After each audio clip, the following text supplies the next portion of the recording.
Beto, quando for 8:50, você puxa. Vamos decolar, né? Vamos decolar. 20 minutos, meu Deus.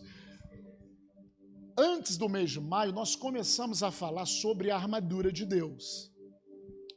Deus nos deu uma palavra no começo do ano, e Deus, ele é um Deus que ele é um Deus coerente. Quando Deus fala alguma coisa, ele não sai falando coisa agora, uma coisa amanhã. Deus me chamou para essa igreja, amanhã Deus me chamou para aquela igreja, depois da manhã... Cara, gente, Deus não é assim. Nós que somos assim. Nós somos inconstantes. Mas Deus, ele é. Lá em Malaquias fala assim, eu sou o Senhor e não mudo. Deus, ele é. Amém? Então, Deus falou no começo do ano que esse ano seria um ano de batalha da fé. Amém? Quem tem testificado que esse ano está sendo de batalha? Levanta as mãos. De batalha, de batalha. Pouca gente, só eu, Shaisa. Pouca.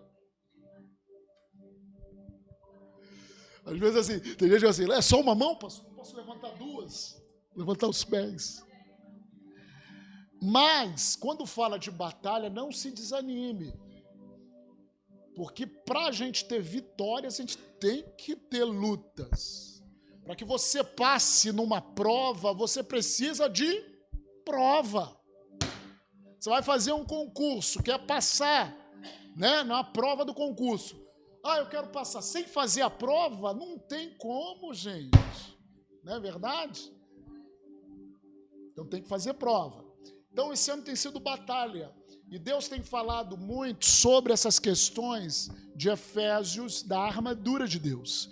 Deus quer nos ensinar como, na prática, vestir essa armadura. Então nós começamos a falar no mês de abril sobre isso. E agora eu tenho que fazer uma pequena resuminho para a gente engrenar e continuar falando. Então abre em Efésios capítulo 6.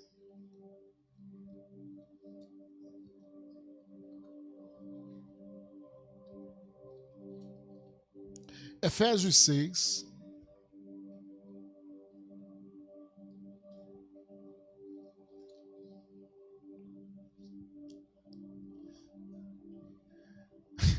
Tem uma expressão no exército que fala que você tem que tirar. A pessoa está muito desacostumada, Isaac sabe disso, né? A Rebeca também. Tirar o verniz, né? A pessoa está muito parada, né, Isaac? Vamos tirar o verniz. André também serviu. Carlos também serviu, mas na época do Carlos já era outras expressões, né? Na época do Carlos e do Beto, já eram outras expressões, né, Beto? Mas fala assim, mas você... Aí fala que nós temos que tirar o verniz. O que é isso? Isso, às vezes, nós até ficamos meio enferrujados. Sabemos o que temos que fazer, não fazemos aquilo que temos que fazer, aí cria aquela preguicinha. Não é verdade? Só que esse grupo que o Senhor tem chamado aí é para tirar o verniz. Ferro, afiar o ferro. Amém. Fala assim para o seu irmão, afia o machado aí, irmão. Tem machado aí que está ceguinho.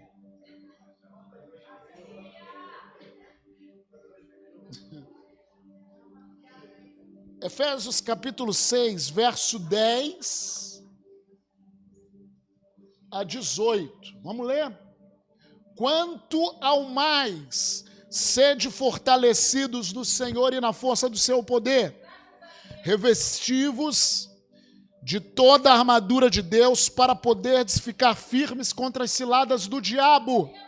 Porque a nossa luta não é contra o sangue, a carne, e sim contra os principados e potestades, contra os dominadores desse mundo tenebroso, contra as forças espirituais do mal nas regiões celestes. Portanto, tomai toda a armadura. Fala comigo, toda a armadura de Deus, para que possais resistir no dia mau, e depois de ter desvencido tudo, fala, vencido tudo, permanecer inabaláveis. Estais, pois, firmes, cingindo-vos com a verdade e vestindo-vos da couraça da justiça, calçai os pés com a preparação do evangelho da paz, embraçando sempre o escudo da fé, com a qual podereis apagar todos os dardos inflamados do maligno. Tomai também o capacete da salvação e a espada do Espírito, que é a palavra de Deus. Verso 18, com toda oração e súplica, orando em todo tempo no Espírito, e para isso, vigiando com toda perseverança e súplica por todos os santos. Amém? Glória a Deus. Então, esse é o texto básico que nós estamos falando em relação à questão da armadura. Nós estamos aprendendo como, na prática, tomar essa armadura, né? Ela começa a ser desenhada a partir do verso 14, né? Verso 14. Então, a armadura de Deus fala de um período de guerra. Amém? Quando nós falamos de armadura é porque estamos numa guerra. Quem coloca armadura é porque precisa se proteger, precisa estar de uma maneira para enfrentar o que tem pela frente. Você precisa estar da maneira certa para enfrentar o que tem pela frente. Ninguém sai em campo aberto sem nenhum tipo de armadura ou de proteção no meio de um tiroteio. Amém? Mas muitos crentes têm feito isso, espiritualmente falando. E depois ainda reclama com Deus. O que está acontecendo, Deus? Gente, nós temos visto tantas pessoas, caírem. Não é mole não, gente. Eu não vou falar nem de povo, porque o que tem de desviado, se você entrar nessa rua, você vai ver coisa enorme. Tem desviado dentro da igreja, tem desviado fora da igreja. Não vou nem falar nisso. O que tem de pastor caindo, pastor sendo escândalo para o corpo de Cristo, e muita gente achando normal, porque eu gosto, porque eu não gosto, porque fala bem, porque deixa de falar bem. É uma enormidade. O que Deus tem falado para a gente é: preparem-se, santifiquem-se, para receber as minhas ovelhas feridas. Por causa de pastor que teve caso com irmãs, pastor que teve filhos com não sei das quantas, fora do casamento, pastor que pecou feio, pastor que virou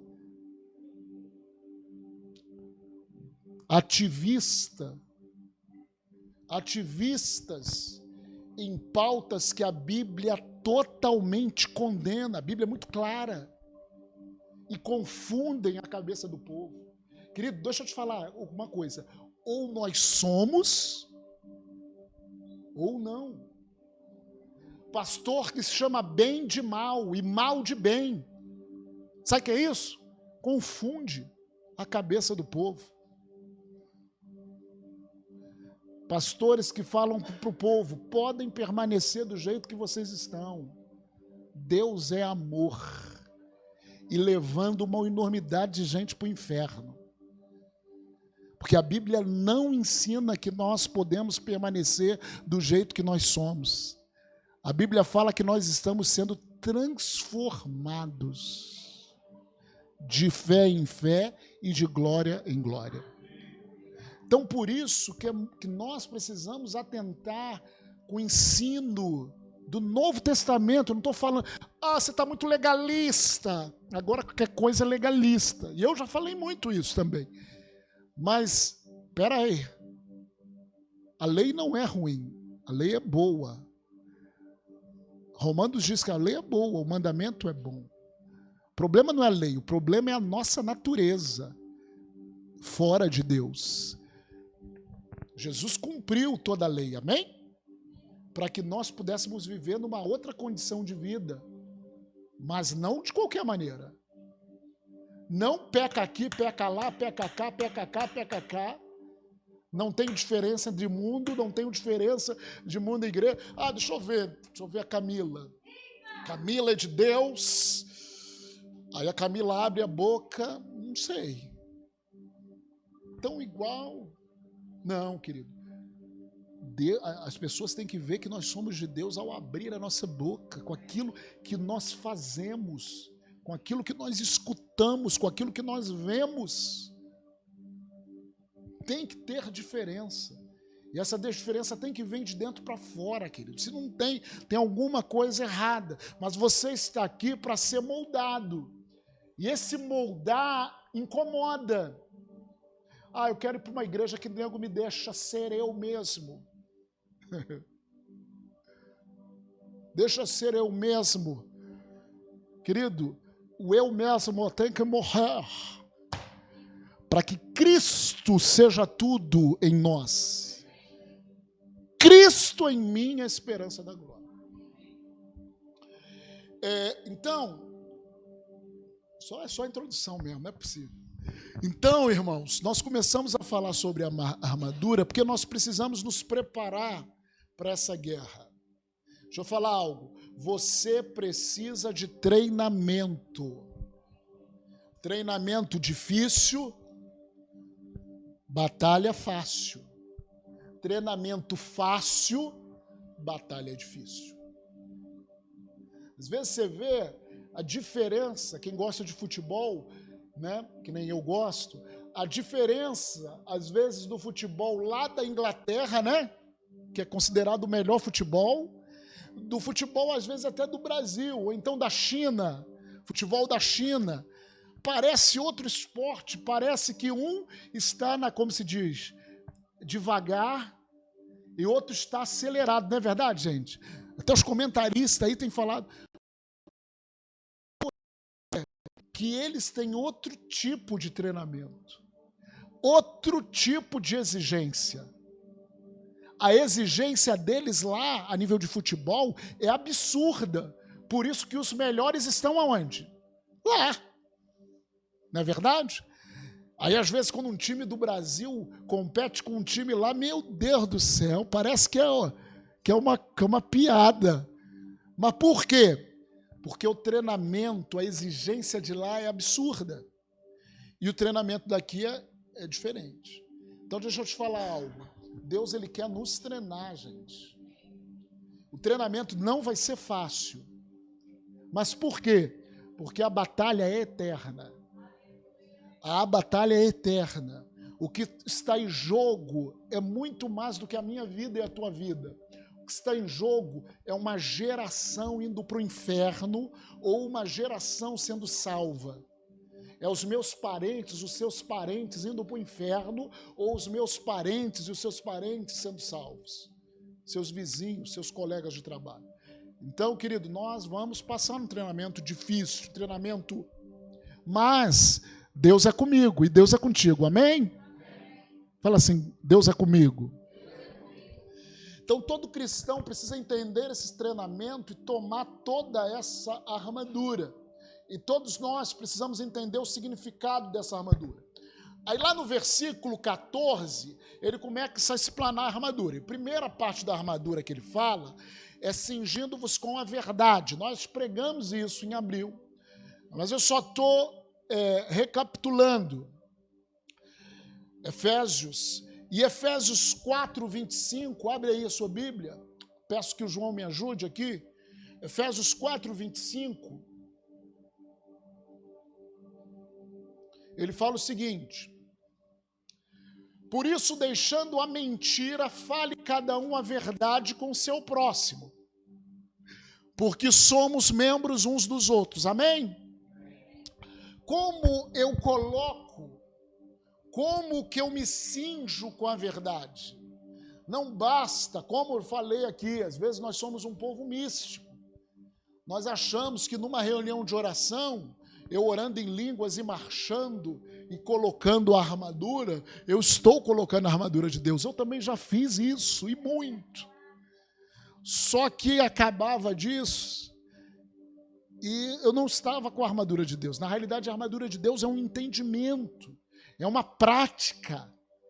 Como Jesus praticava, nós devemos praticar. Como Paulo praticava, nós devemos praticar. É uma prática diária que faz com que eu coloque a armadura. Então, esse cinto da verdade não é colocado numa oração em línguas. Eu vou orar meia hora em línguas e vou ficar assim, ó. O que você está fazendo? Eu estou profetizando, colocando o cinto da verdade. Não. O que é colocar o cinto da verdade? Baseado na palavra. Por isso, deixando a mentira, fale cada um a verdade. Como eu coloco o cinto da verdade? Quando eu decido deixar de uma vez por todas a mentira. Quando eu falo isso, parece uma coisa simples, não parece? Mas tem crentes, tem pessoas dentro da igreja que vivem mentindo. Tendo 1, 2, 3, 4 anos, 10 anos de igreja, eu já vi casamentos desfeitos por causa de mentira. Eu já vi vidas destruídas por causa de mentira. A mentira, querido, é uma arma de Satanás. A mentira para a nossa carne é um caminho mais fácil.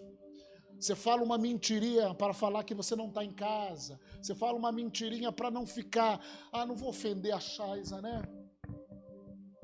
Não vou ofender a Chaisa, então vou tratar ela com amor. Querido, você não tem que falar mentira em amor. Na realidade, nós temos que falar a verdade em amor. Você quer agradar a Deus ou você quer agradar os homens? Quando eu falo isso, não é para que a gente seja desagradável com as pessoas, mas é para que a gente priorize que nós somos filhos da verdade. Quem habita dentro de nós é o Espírito Santo da verdade, é o Espírito da verdade. E quem fala mentira, vive na prática da mentira, é ainda filho do diabo. Ele é mentiroso, ele é o pai da mentira, ele nunca se firmou na verdade. Isso não significa que ele não sabe a Bíblia. Ele usava a Bíblia, inclusive na tentação de Jesus, para deturpar. Meias verdades são mentiras também. Ele usava, ele é apto nisso. Ele pegou a palavra de Deus, jogou uma meia-verdade. Muitos pastores hoje fazem isso nas igrejas. Um enganozinho, uma meia-verdade, e ele usava contra Jesus. Eu vi aqui uma foto hoje que falava de alguns, de uma linhagem. Há uma linhagem no povo cristão, uma linhagem, vamos dizer assim, progressista ou revisionista do Evangelho ou da palavra. O que é isso? Eu estou querendo adaptar o Evangelho para a nossa geração. Isso é do capeta. Isso é do quinto dos infernos lá dentro. Sabe como é? Não. O Evangelho não tem que se adaptar a essa geração. Essa geração que tem que se prostrar para o Evangelho. Tem que se prostrar, tem que se arrepender, tem que vestir de pano de saco, cobrir, como a Bíblia diz no Velho Testamento. Imagina, veste de panos de saco, se arrepender, para que a glória não saia dessa geração, para que a gente não perca o propósito para a gente. Amém? Então,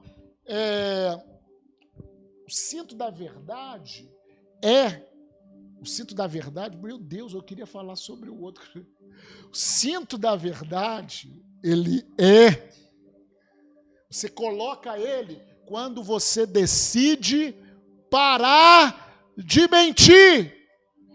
Vamos falar assim, eu coloco o cinto da verdade quando eu decido parar de mentir.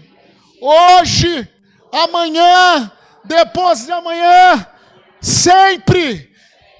Quando eu entendo, meu irmão, que eu sou filho da luz, eu sou filho da verdade. Querido, no lugar mais difícil de você falar total a verdade, para mim, é enterro. Eu já fiz alguns velórios. No começo do meu ministério eu fiz alguns velórios. Depois eu fiz casamento. Testifica, Beto? Só que fazer velório de crente é beleza. Porque você sabe. Mas eu já tive que fazer um velório de pessoa no teu trabalho. Falou assim, eu sabia que a pessoa é perdida, irmão. Ah, vai lá, dá uma palavra. Irmão, que palavra eu tenho que dar? Que palavra eu vou dar?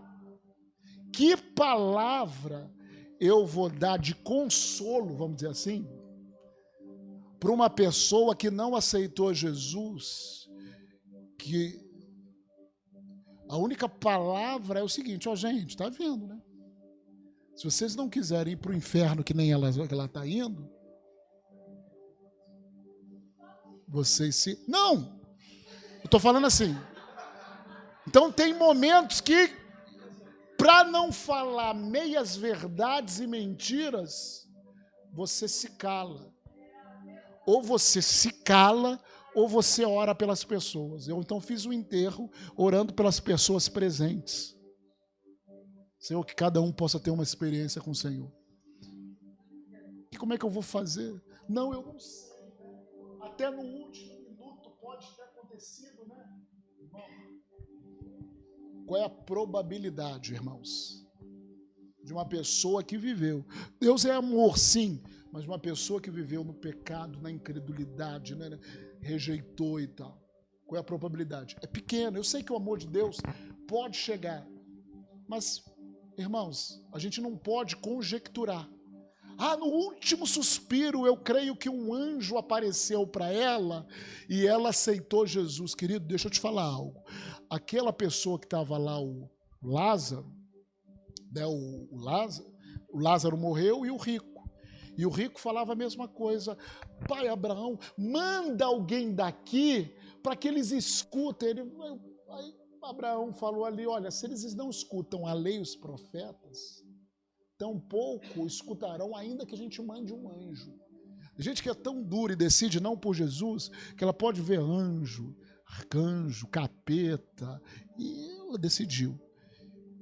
E Deus, ele nos dá essa oportunidade de escolher por ele. Então, assim, mas mesmo nesse momento, querido, eu e você temos que ter compromisso com a verdade.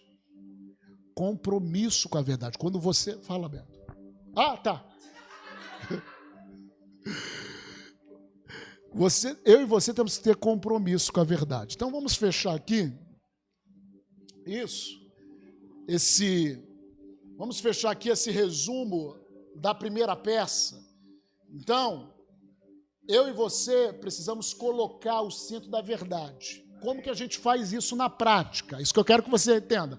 Não é por oração, não é oração em línguas, vai te ajudar, vai te edificar, mas é deixar a mentira e decidir falar a verdade. Ainda que a sua carne queira mentir. Nesse processo, às vezes, você pode escorregar. Você está tão acostumado a mentir que você pode escorregar. Mas você pode, como eu, fazer uma oração. Espírito Santo, me lembra, fala comigo. Quando eu errar, o Senhor fale comigo. Ele sempre é fiel e Ele sempre faz. E naquele momento eu posso chegar, Senhor, perdão, me ajuda. E Ele vai te ajudar. Ele é o ajudador para que nós possamos falar a verdade. E Ele vai nos dar estratégia, Ele vai dar sabedoria para falar a verdade. Ainda que essa verdade, a Bíblia fala da verdade ser falada em amor. Mas é a verdade. Quem ama, fala a verdade. Segundo Deus. Amém, queridos? Então decida, nessa noite, decida, de uma vez por todas, entender que você está numa batalha. Você tem que pagar um preço, vai envolver a sua vida inteira. Para isso, você tem que estar armado, com armadura. Primeira parte da armadura. Deixa a mentira, fala a verdade. Deixa a mentira, fala a verdade. Não compactue com a mentira. Ainda que você perca o seu trabalho, mas não perca Deus. Querido, isso eu sou chato nisso. Uma pessoa vem falar, não vem falar para mentir, não. Vou falar a verdade. Amém? Que o Senhor possa, te tocar nisso. Que o Senhor possa te transformar. Feche os seus olhos. Pai, nós decidimos ter uma atitude que fale a verdade, em amor para os nossos irmãos. Trabalha no nosso coração, Pai. Nesse mês nós estamos colocando a armadura, Senhor. Nesse mês nós estamos, Pai, nos consagrando para o Senhor. Nós estamos dedicando a nossa vida para o Senhor, mais e mais. Nos dê essa coragem, em nome de Jesus. Amém.